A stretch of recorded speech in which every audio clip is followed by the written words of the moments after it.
Ok, barrage. Alors, les barrages, qu'est-ce que vous voulez que je vous dise? Tout. Non, parce que je Donc là, c'était Bon, quoi? C'était- réunion, enfin si je refais la chaîne, bon, le fait qu'on soit sur un dossier historique qui a connu ces mouvements chaotiques, ça vous le savez, donc c'est quand même un élément important dans le dossier, parce qu'on est sur des esprits qui sont échauffés ou qui ont été échauffés, donc ça fait partie du fond.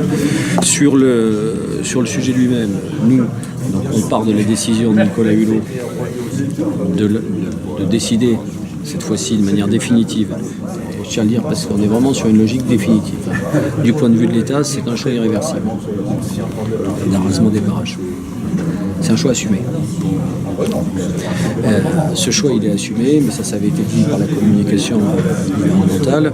Il est assumé parce que l'État qui est propriétaire du barrage de Vezin, EDF qui est propriétaire du barrage, sont dans un constat de non-efficacité énergétique de ces barrages-là, au regard des enjeux environnementaux qui portent sur la vallée de la Sélune, et que donc du coup, tout le monde a pris la décision.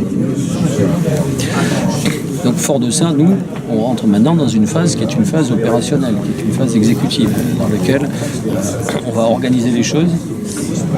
Il y aura donc il y a une vallée de la Sélune telle qu'on la connaît aujourd'hui et une vallée de la Sélune telle qu'on la connaîtra demain.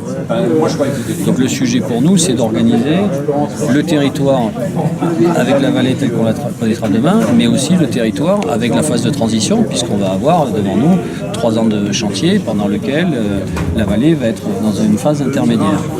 Donc pour faire ça, le préfet de la Manche a mis en place un comité de pilotage sur le sujet Sélune qui va se réunir quelques fois dans l'année de manière à assurer la coordination sur ce chantier pendant toute cette phase-là. Pour cette mise en œuvre, moi, le sous-préfet d'Avranches doit organiser avec l'ensemble des services et des acteurs du territoire cette mise en forme. On a souhaité, nous, le faire dans un cadre le plus ouvert possible et le plus large possible. Ce dossier a trop souffert de choses qui n'avaient rien à voir avec le dossier. Donc nous, on souhaite assurer la transparence sur l'ensemble des sujets et chacun a le droit de... Et c'est pour ça que j'ai souhaité aussi que ce soit ouvert, y compris aux gens qui considèrent que c'est pas une bonne idée que de raser le barrage. Parce que nous, on n'est plus dans la question de savoir si c'est une bonne idée ou une mauvaise idée. On est dans la question de savoir comment on s'organise au mieux les uns et les autres pour qu'à l'arrivée, la nouvelle configuration de la vallée de la Sélune soit la plus performante et la plus utile au territoire. Donc, y compris pour les gens qui aujourd'hui sont opposés parce qu'un souhaite pêcher et que donc on essaiera de retrouver toutes les formes d'organisation pour que personne ne se sente lésé. Mais pour ça, il faut être en capacité de se le dire et de dialoguer.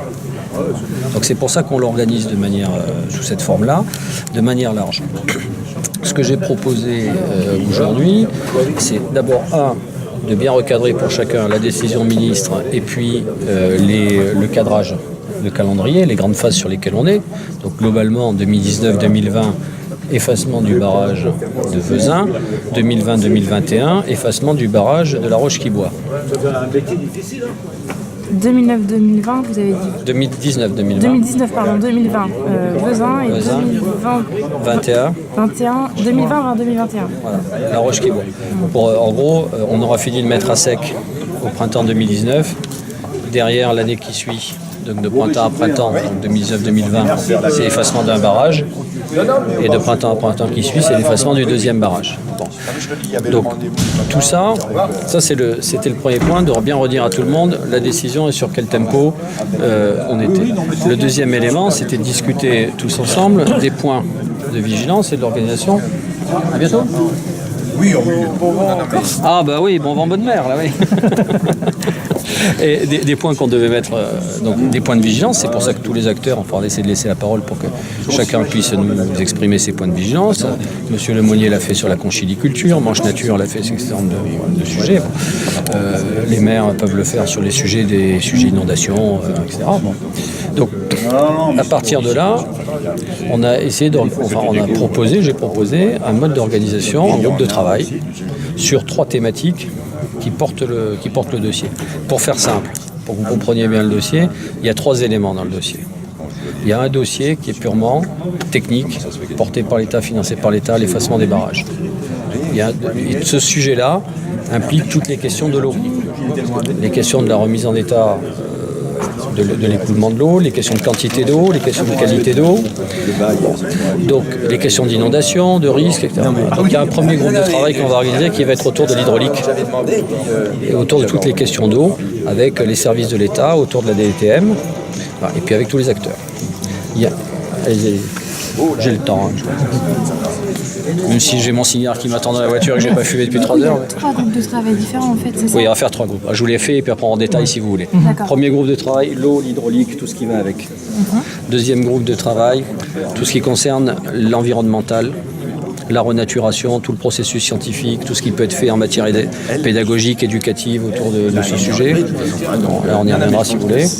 Et le troisième groupe, c'est un groupe de travail autour de la valorisation du territoire, c'est-à-dire l'organisation économique, touristique, tout ce qu'on peut faire en collaboration avec les collectivités locales, avec les acteurs privés. C'est la Masure, c'est le parc de l'Ange Michel, etc. Les 2 premiers dossiers, ils sont financés État. En gros, je vous le fais simple. Voilà. Les 2 premiers dossiers, si l'État veut faire, il a les moyens de faire, il a les moyens techniques, les moyens financiers, on fait. Voilà.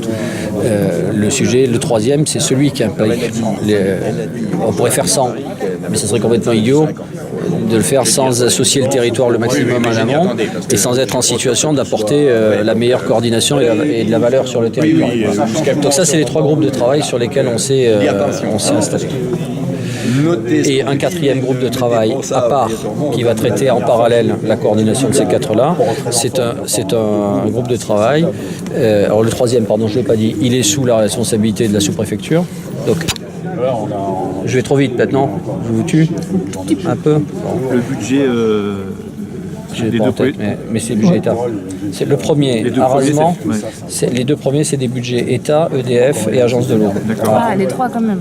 Pour faire simple. Oui, parce que le barrage de la Roche-qui-Boit, c'est EDF. Oui, encore. Et on est sur quel montant sur les 3? Alors, sur EDF, je crois que EDF paiera 60%, l'Agence de l'eau 40% de celui du barrage de la Roche-qui-Boit. Et sur l'autre, qui est celui de l'État, je ne sais plus vous dire, je n'ai plus en tête. Je crois que j'ai retenu 60-40 sur... le 4e groupe, on en était là. Et le 4e, c'est sur le volet sécurité et gestion des travaux, c'est-à-dire la phase de transition. Voilà. On va laisser sous pilotage du sous-préfet. C'est tous les sujets de coordination, à la fois travaux, population. Vous savez, on a toujours cette perspective de voir arriver des touristes, des badauds. Il faut organiser une question de parking, de trafic, de transit. Donc c'est à peu près les 4 gros paquets sur lesquels on va s'organiser. Après, à l'intérieur, il y a tout le détail et tous les sous-sujets, mais voilà le mode d'organisation. Tout ça sur un rythme mensuel, à peu près. Donc finalement, il y a 2 groupes gérés par la sous-préfecture et donc 2 groupes gérés par l'État. En gros, 100% géré par l'État. Ouais. C'est ma vision de la décentralisation. Et donc les personnes qui étaient ici, il y avait aussi des opposants au barrage qui étaient là? Oui, il y avait les amis du barrage, il y avait quelques maires qui se sont affichés contre, mais ça n'empêche pas de se parler. Ouais.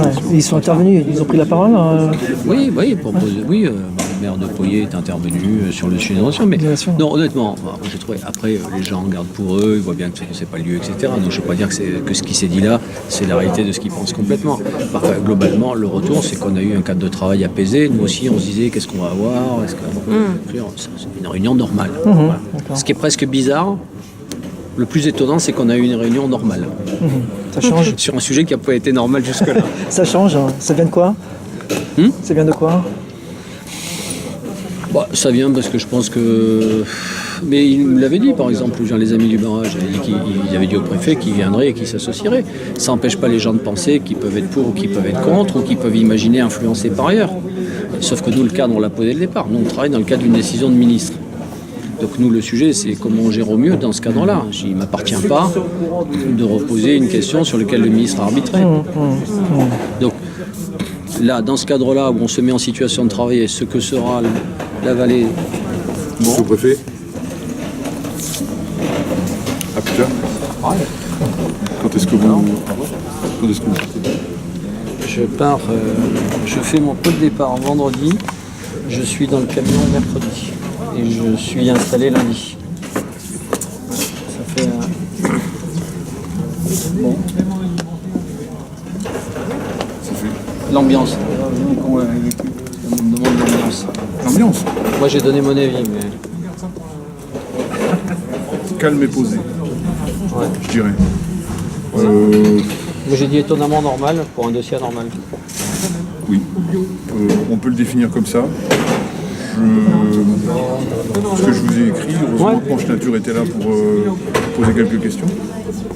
Oui, c'était pas du tout. Non, nous on savait pas. On peut dire que c'est la première réunion qu'on organise comme ça, en dehors de toute discussion et sur uniquement un volet opérationnel de comment on fait. Et donc, de plusieurs. et donc on pouvait s'attendre à ce qu'il y ait de tout. C'est aussi pour ça que j'avais demandé à ce qu'il n'y ait pas de médias pour qu'on puisse voir les gens, sinon ça aurait été la pièce de théâtre. Mais voilà, faire réunion qu'on aurait pu faire sur un autre sujet normal où chacun met ce qu'il a à dire. Personne n'a dit des choses aberrantes. Monsieur Lemonnier sur la conchyliculture, il a dit qu'il était attentif à la qualité de l'eau, on s'y attendait. Hein, les maires sont attentifs à la sécurité. Globalement, Lemonnier nous a dit que lui, sur la conchyliculture, il était attentif à la qualité de l'eau, ce qui est normal. Que Manche Nature était attentive à la qualité environnementale, ce qui est normal aussi. Que les maires étaient attentifs à la sécurité. Enfin, vous voyez, on n'a rien eu de... Voilà. Non, rien. Enfin, la sécurité, on en parle déjà depuis... Bon. On en parle déjà depuis un bout de temps.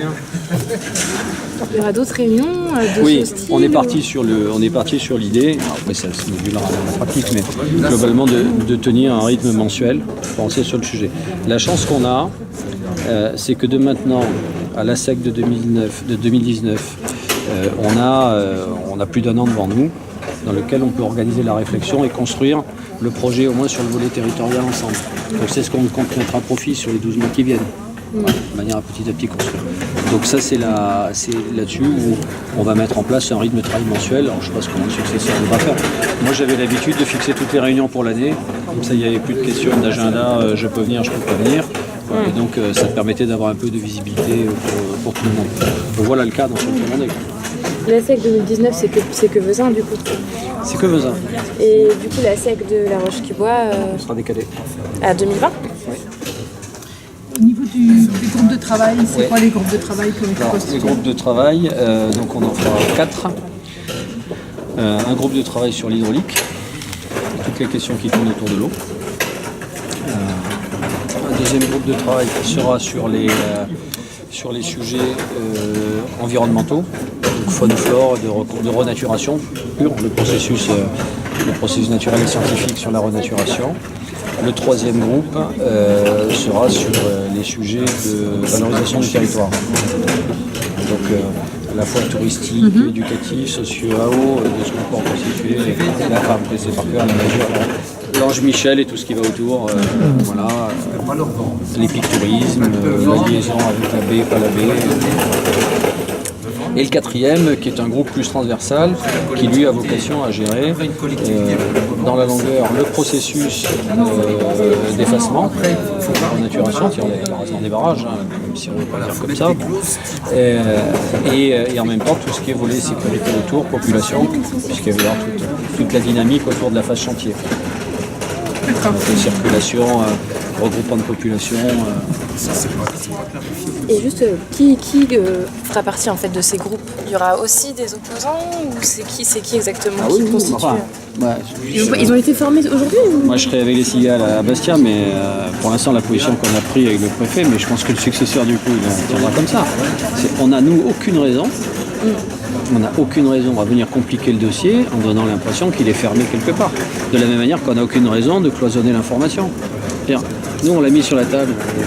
C'est un projet d'État qui est celui de la renaturation de la vallée de la Célune, sur lequel, pour renaturer, il y a 2 barrages au milieu qu'il faut effacer. Et il faut faire ça proprement pour que ça augmente pas les risques en bas. Il faut faire ça proprement pour que ça ne change pas la qualité de l'eau. Oui, enfin voilà. Et que ceux qui pêchaient du poisson blanc continuent à le pêcher, peut-être ailleurs, mais ils le pêchaient. Que ceux qui veulent pêcher du saumon. Vous voyez, c'est tout ça. Donc on n'a pas d'éléments masqués sur ce dossier. On fixe le calendrier, on pose les choses. Après, ça s'inscrit dans un historique sur le dossier qui a tout compliqué. Voilà. Donc nous on n'a pas de raison de venir mettre en place un processus qui ajoute de la complication à la complication. Donc c'est ouvert et on ne part pas du principe que celui qui s'est mis en opposition s'est seulement mis en opposition pour ne pas faire plaisir. Il y a aussi des questions réelles qui sont posées dedans. Voilà. Celui qui gère le barrage, celui qui gère la maison, la masure, c'est sûr qu'il passe d'un modèle dans lequel il avait un plan d'eau, un modèle où pendant 3 ans devant lui il a un chantier. Et dans 4 ans, il aura une vallée renaturée. Et il a juste une question quand même de 4 exercices à passer pour manger à la fin du mois. Quoi. Enfin, vous voyez, c'est pas... Alors, tant que c'est des questions comme ça, on doit les traiter. Donc ça veut dire que pour nous, on doit traiter avec eux ce qu'on a fait là, de comment on gère maintenant. Donc on a accompagné le chômage partiel, la revalorisation. On a à les accompagner sur la phase de transition parce qu'il va y avoir de l'activité et c'est qu'il faut leur amener de l'activité. Et après, il y a un modèle touristique à retrouver une fois la vallée renaturée. Donc, c'est pas, par principe, on ne part pas de l'idée qu'en face de nous, on a quelqu'un qui s'oppose et qu'il ne faut pas l'écouter. Il faut juste il faut essayer de comprendre pourquoi il a des... Après, on ne traitera pas tout, mais... Donc, pour répondre à votre question, parce que là, je fais beaucoup d'exemples d'illustrations, mais on est sur un processus plus couvert. Mais les groupes sont déjà constitués. Ou alors, moi, j'ai désigné... Aujourd'hui, on a organisé la structure sur laquelle on veut travailler, le calendrier, les pilotes des groupes, et déjà les grandes thématiques qu'on veut traiter à l'intérieur. À partir de là, c'est à chaque groupe maintenant de venir travailler, de produire et de se structurer.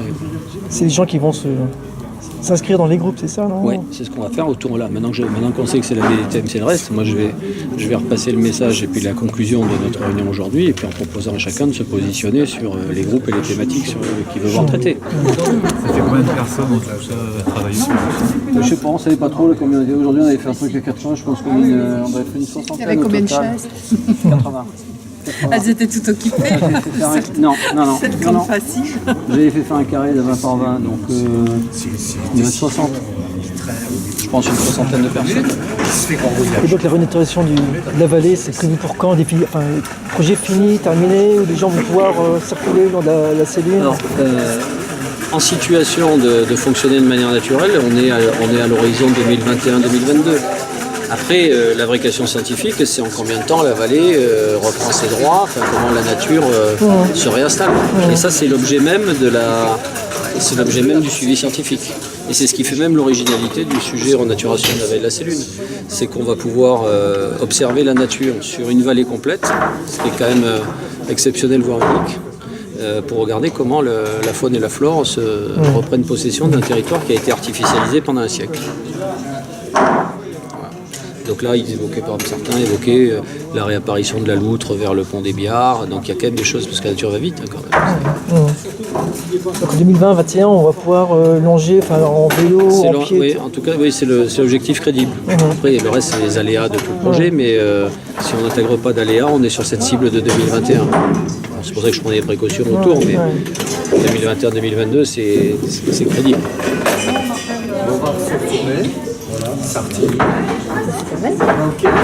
Ah oui, moi je viens de faire une deuxième réunion là. Bon, tout va bien? C'est bon? Vous avez ce qu'il vous faut? Une photo? Peut-être à l'extérieur, parce que là c'est... Le processus qui est là, et le sujet de la CLI qui est un sujet parallèle, qui est celui de l'information des populations. Sur la CLI, les médias sont associés. Ils ne sont pas membres de la CLI, mais enfin, il peut y être en tant qu'observateur, il y a une communication à l'issue des CLI, on communique comme pour toutes les CLI. Mais elles n'ont pas vocation à être ouvertes. Pas membre à part entière, dans l'absolu non. Ça reste une réunion fermée. Voilà, maintenant, sans doute que le préfet peut avoir le choix d'avoir une CLI où il fait participer pendant toute la séance les journalistes, ou alors en fin de séance, c'est un choix. On posera à nous la question du choix, parce que c'est vrai que ça peut... Alors, il ne faut pas que ça devienne polluant. Comme aujourd'hui, comme je l'ai dit, il vaut mieux venir après que pendant, on ne savait pas comment on allait s'exposer. Par contre, ça peut être intéressant, si nous, ça permet d'assurer le support de communication de ce qui se fait, ce qui se prépare, ça peut être opportun pour tout le monde. Oui, c'est sûr. Après, sur la présentation qu'on a faite par exemple aujourd'hui, le PowerPoint il est accessible. Il n'y a pas de difficulté pour qu'on le transmette. Il est accessible. Accessible où vous me laissez vos coordonnées, on vous l'envoie dans la foulée là, quand je rentre. Bon, alors moi je vous salue, j'y vais parce que je vais attraper froid. Au revoir, à bientôt, au revoir. Si vous avez les... Donc, par rapport au budget. La question... Oui, le budget. Alors, le budget. Sur la première phase... Rémi, la phase gestion sédimentaire plus les 4 millions pour l'arasement de Vézin, on est à quoi, à 24 ? Là on est sur un marché à 20 millions de taxes sur la gestion sédimentaire. Mais plus 4, 24 et demi gestion sédimentaire plus arasement de Vézin, le premier. Voilà. Et puis on a un financement complémentaire pour faire ce qui restera à faire quand tout sera abattu. Et la Roche-qui-Bois ? Ah bah ça c'est... EDF. Celui-là est EDF. La Roche-qui-Boit, l'agence de l'eau vient de voter 5 millions et demi de mémoire. 6 millions, 5 millions et demi. Pour les 2 barrages, justement. Non, pour la Roche-qui-Boit. Roche-qui-Boit. Au profit d'EDF. En sus des 24,5 pour Vézin. Vous allez sur internet, vous allez trouver la dernière délibération de l'agence. Qui doit être 19 millions en tout de mémoire. Qui est le seul financeur? Quel seul financeur public, oui. C'est des crédits fonds de concours. Compte d'affectation spéciale. L'agence finance le ministère de l'écologie pour les travaux. Parce que le pourcentage, tout à l'heure, on ne l'avait pas exactement. Pour le premier, c'est 60%. Non, pour la Roche-qui-Boit, c'est 60% EDF et 40% agence de l'eau, c'est ça, non? Le ratio, là, je sais pas. Non, vous savez pas. Pour aider- Je ne sais plus comment ça a été Pour délibéré. Vézin, là. c'est 100% État, donc c'est 100% financement Et là, les agence de l'eau. 5,5 millions, c'est que... Ça, c'est La part de Roche-qui-Boit. subvention de la Roche-qui-Boit. C'est que EDF, mais C'est l'agence de l'eau, c'est la part de le subvention financement de apportée. l'agence de l'eau pour le démantèlement de la Roche-qui-Boit. Mais EDF va mettre au bout, là. Et EDF va mettre une partie, mais ça on n'a pas. Ah ouais, ça n'a pas été estimé, On n'a ouais. pas le chiffre, il faudrait demander à M. Soutier. Alors, à moins que vous. Oui, ce serait dans la DIB de l'agence, il doit y avoir le Le ratio. C'est peut-être 60-40. Mais oui, mais je serais plutôt tôt. Bon, à vérifier dans la délib. Ouais, mais j'ai regardé, il n'y a pas grand-chose. Hein. Sinon, vous appelez. pas- C'est pas précis, oui, c'est pas détaillé. Eric Chauvel, de l'agence de l'eau Seine-Normandie à Caen. Il saura vous dire. Quelle répartition. Sur cette partie-là. Puis vous avez après, ça il pourra vous dire aussi, le programme scientifique dont il a été question, qui consiste à financer des équipes de chercheurs qui suivent toute l'opération. Il y a quelques millions aussi. Ça concerne que l'arasement, tout ce qui est volet renaturation, tout ça, c'est budgétisé, quoi. Alors, ça ne concerne que, là on parle de gestion sédimentaire, Bah, moi, j'ai arasement le mieux. des 2 barrages, Allez. programme de suivi scientifique pour voir comment la rivière se renature, comment le saumon se réinstalle, comment se refait la gestion sédimentaire, comment le profil de la rivière se met, enfin tous ces volets-là. Et après, on ne parle pas effectivement du projet de développement de la vallée. Celui-là, là, le plan de financement est en monte. Ça dit pas encore. Ok. Là, pour l'instant, il faut déjà construire un projet. On va commencer par construire un projet, et puis sur la base du projet, voir quels peuvent être les financements. Le sénateur Bizet a évoqué éventuellement des financements, fonds de cohésion, financements européens, d'autres financeurs qui pourraient... Ah oui, ce ne sera pas seulement des financements État, ça peut être des cofinancements avec collectivités territoriales. Voilà, ça. Région, département, tout ça. J'ai dit Europe aussi, hein. Oui, il y a déjà, de toute façon, c'est des politiques sur lesquelles il y a déjà des financements classiques, donc il faut déjà aller chercher des financements classiques. Ma photo. Ah oui. Ça peut servir pendant que vous êtes là. Pas de souci.